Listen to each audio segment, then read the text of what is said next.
Selanjutnya kita tengok juga sebentar Nasoihul Ibad.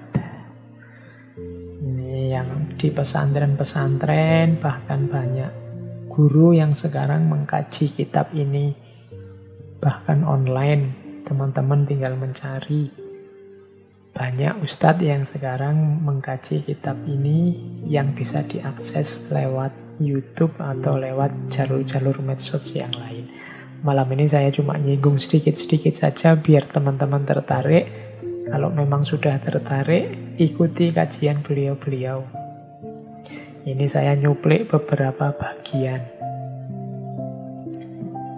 Yang pertama saya cuplik adalah tentang orang yang bertakwa. Saya melihat ada bagian yang menarik ketika Syekh Nawawi membahas ciri-ciri orang yang bertakwa. Ada 5. Ciri yang kelima, katanya Syekh Nawawi, orang yang bertakwa itu lebih memilih kematian dibandingkan kehidupan.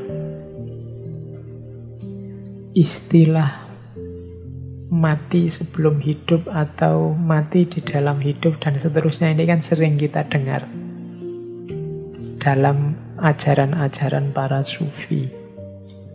Kalau menurut Syekh Nawawi, orang yang bertakwa memilih kematian dibandingkan kehidupan, itu maksudnya ada 4. Kematian yang dimaksud itu bukan kok mati yang terus kita dikubur itu, yang umur kita, jatah umur kita habis. Tapi memilih kematian itu bukan berarti bunuh diri juga. Jangan-jangan teman-teman mengartikannya, wah milih kematian berarti tidak mau kerja, milih kematian berarti bunuh diri, Pak. Tidak.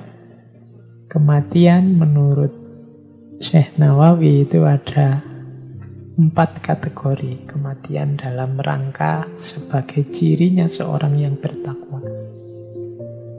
Yang ini pakai simbol-simbol warna. Ada mautun ahmar. Mautun ahmar itu kematian merah. Ada mautun abiyat. Mautun abiyat itu kematian yang putih. Ada mautun ahdor. Mautun ahdor itu kematian yang hijau. Ada mautun aswad. Mautun aswad itu kematian yang hitam. Mautun ahmar apa? Mautun ahmar itu pilihlah kematian dengan cara menentang nafsu. Kalau nafsu meminta ke atas, jalanlah ke bawah. Nah, mautun ahmar itu berarti mengalahkan nafsu. Itulah memilih kematian dalam kehidupan yang warnanya merah.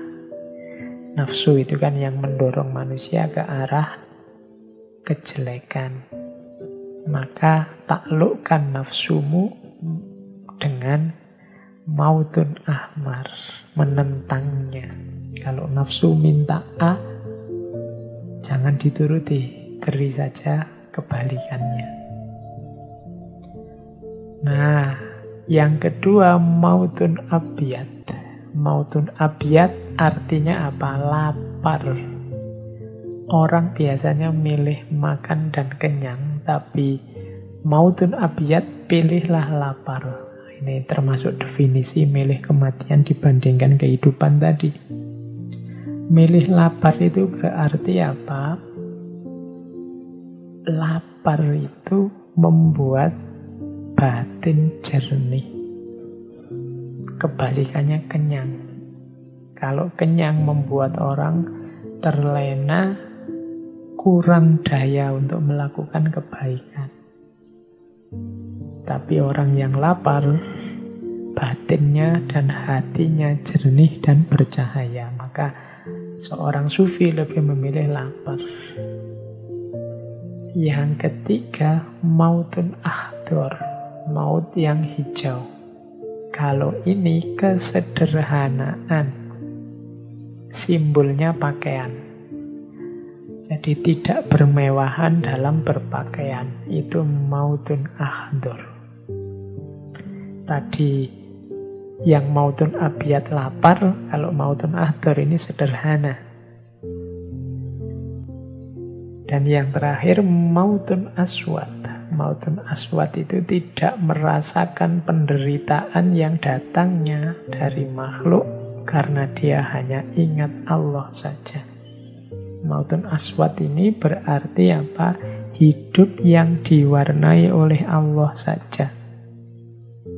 Dunia sudah tidak penting lagi, segala penderitaan, segala kesulitan yang itu duniawi tidak membuatnya gentar. Orang semacam ini tergolong orang yang bertakwa karena memilih kematian dibandingkan kehidupan.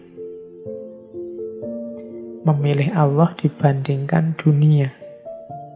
Yang dia ingat hanya Allah saja. Segala penderitaan dunia tidak penting lagi.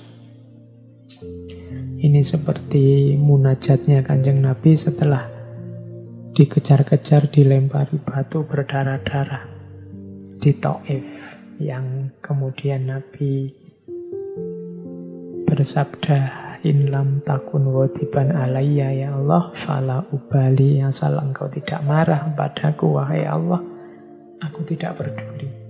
Jadi yang diingat hanya Allah saja. Nah, ini bagian ini bisa dilihat di Nasoihul Ibad. Di Nasoihul Ibad juga saya bawa ada tentang salah satu hadis Nabi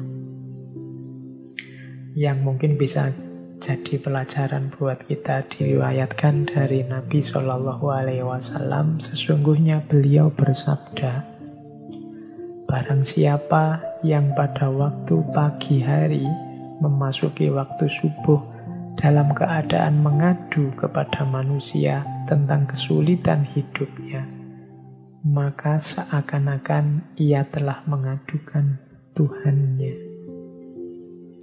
Sesungguhnya pengaduan selayaknya hanya kepada Allah, karena pengaduan kesulitan hidup kepada Allah termasuk doa. Adapun mengadu kepada manusia menunjukkan tidak adanya ridho dengan pembagian Allah. Ini sabda Nabi yang mengingatkan kita satu-satunya tempat kita mengadu dalam hidup itu ya Allah. Kalau kita mengadu ke manusia, itu menunjukkan sebenarnya kita tidak ridho kepada ketetapan Allah. Beda dengan kalau kita mengadu pada Allah. Kalau kita mengadu pada Allah, itu sebenarnya mirip seperti kalau kita berdoa meminta sesuatu kepada Allah. Jadi jangan mengadu pada manusia, karena hal itu membuktikan engkau sebenarnya sedang tidak ridho dengan pembagian dari Allah. Mengadulah pada Allah karena itu menunjukkan engkau sedang berdoa kepadanya. Ini nasihat dari Nasoihul Ibad. Silahkan nanti dicari bagian itu di Nasoihul Ibad.